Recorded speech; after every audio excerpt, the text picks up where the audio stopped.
Neuroplasticity is the brain's ability to heal itself. So there's three different things that kind of go into this category, this umbrella of neuroplasticity. And the first one is habituation. So what that is that your body getting used to a certain stimulus. So if you have headaches or something that's triggered after an injury by a stimulus, let's say it's like a strobe light, and that really, it triggers your headaches, your nausea, dizziness, anything. So what we would do is introduce that stimulus, the strobe light, a lot until your body would get used to it, your brain would get used to it, and that stimulus would no longer affect you.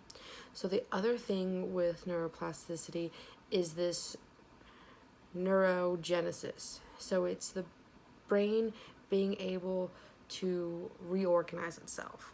After an injury, those nerve cells that were affected, they die and they're no longer useful. So, for example, of a stroke, you have your nerve cells that function to help function your hand and your arm. Well, if that area of the brain was affected, you won't be able to use that arm anymore.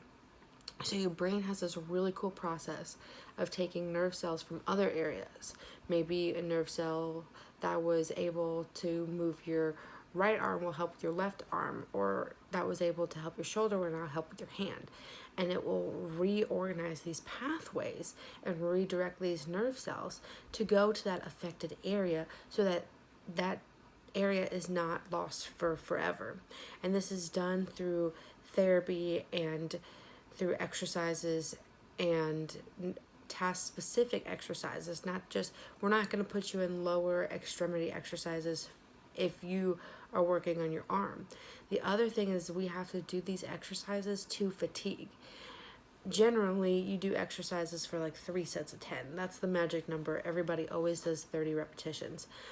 To get the neuroregenesis going, you have to do it to fatigue. Your body, your brain has to make use of all these new pathways, and you have to really engrave those pathways and really make sure that that stimulus in that pathway is solidified.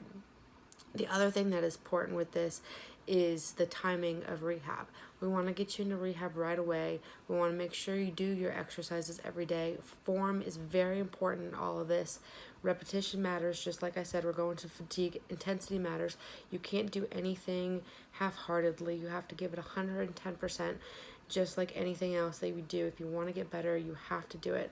If you don't use it, you lose it. And we're going to make sure that that doesn't happen.